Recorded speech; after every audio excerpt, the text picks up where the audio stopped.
Breaking news, कद्दूपुर के मंत्री टकला नेताजी के घर पे केबीआई का छापा, जिसमें उनके घर से 950 करोड़ रुपया जब्त किया गया। उन पे सीमेंट घोटाला का आरोप लगा है।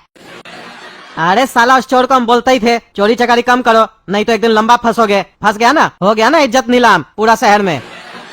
अरे रुकिए कद्दू जी, अभी मेरा पूरा बात खत्म नहीं हुआ है। पहले देखिए उनके घर में कैसे पैसा मिला है, कार्टून भर के।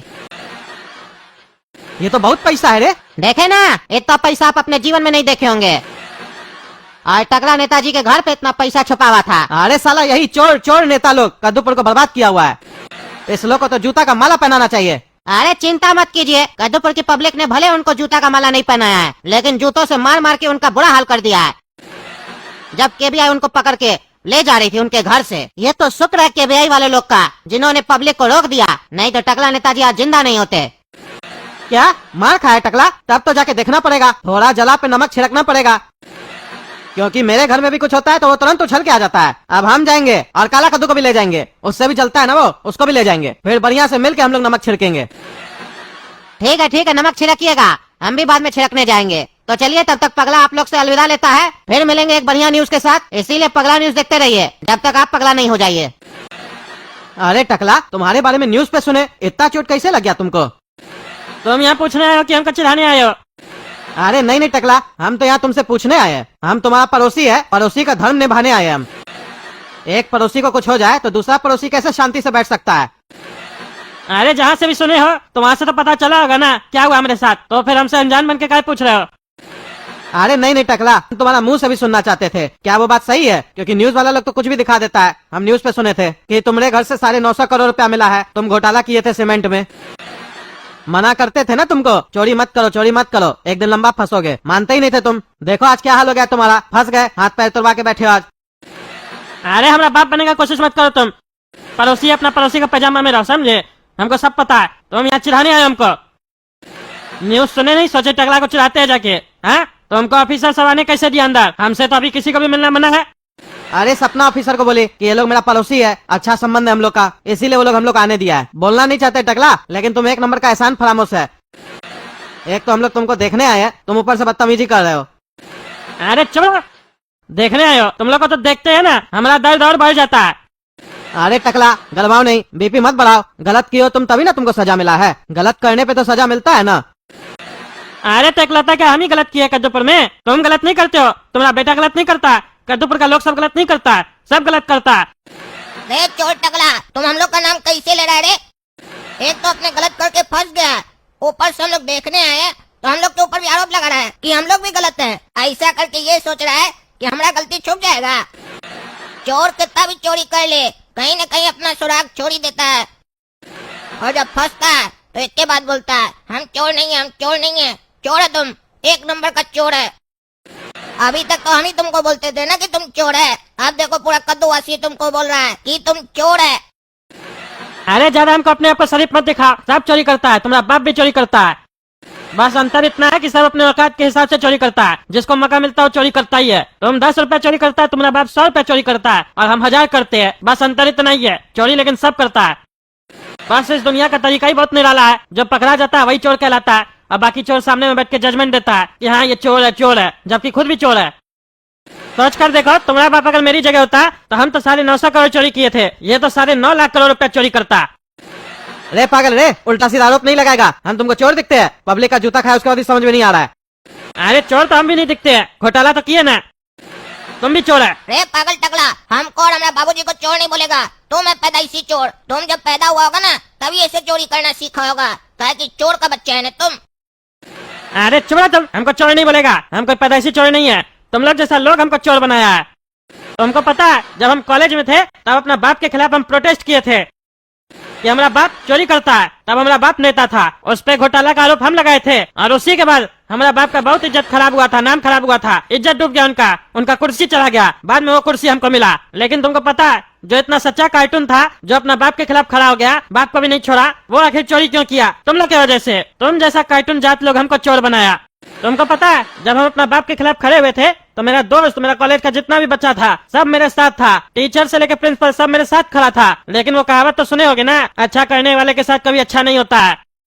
क्यों, क्या हुआ था तुम्हारे साथ? अरे हमारे साथ क्या हुआ था वो बताने से पहले ये सुनो हमारा बाप हमको एक सीख दिया था, बस उसी दिन से हमको समझ में आ गया कि इस दुनिया में ईमानदारी से कुछ नहीं होता है। यहाँ वही जीतता है जिसके पास पावर होता है, और जो पकड़ाता नहीं है कभी, वही हमेशा महान कहलाता है। वही अपना फिल्म बनाता है, अपने आप को महान साबित करता है, अपने नाम से मैगजीन किताब बनाता है, न्यूज़पेपर में अपना आर्टिकल देता है, न्यूज चैनल पे भी अपने बारे में तारीफ करवाता है, और जो उसके खिलाफ बोलता है उसको बांस कर देता है।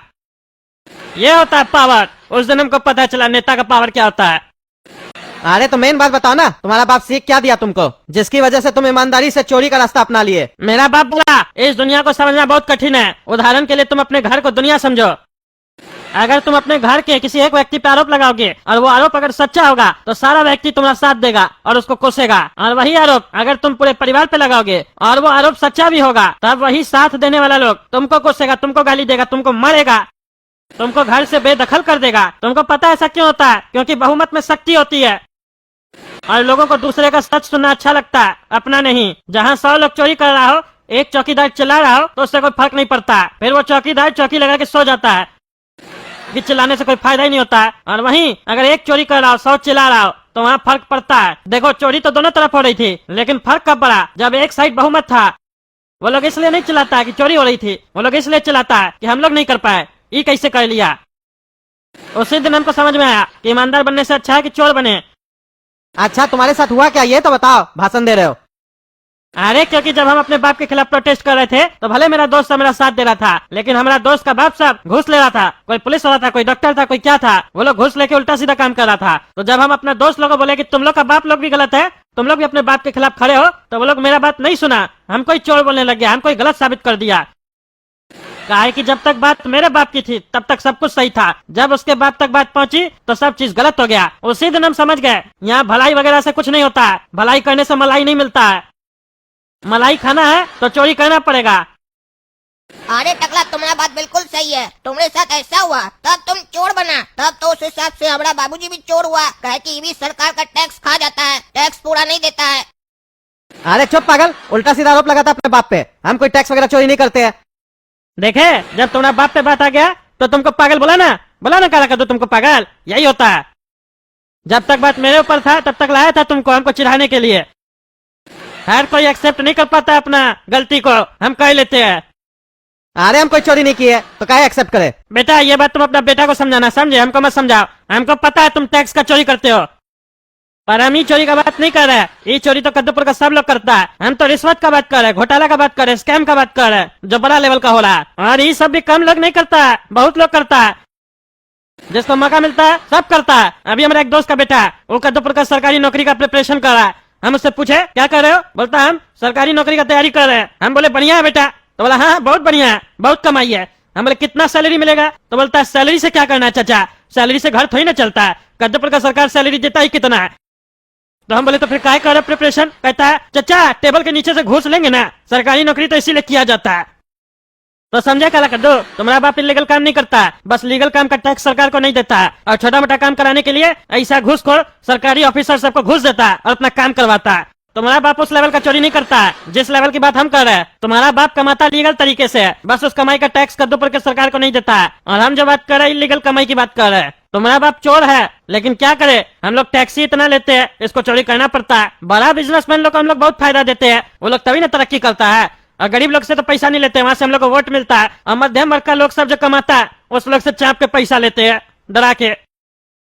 जितना ज्यादा कमाता है उतना ज्यादा टैक्स ले लेते हैं, फिर अपना महंगा गाड़ी में घूमते हैं ना हम लोग बैठ के।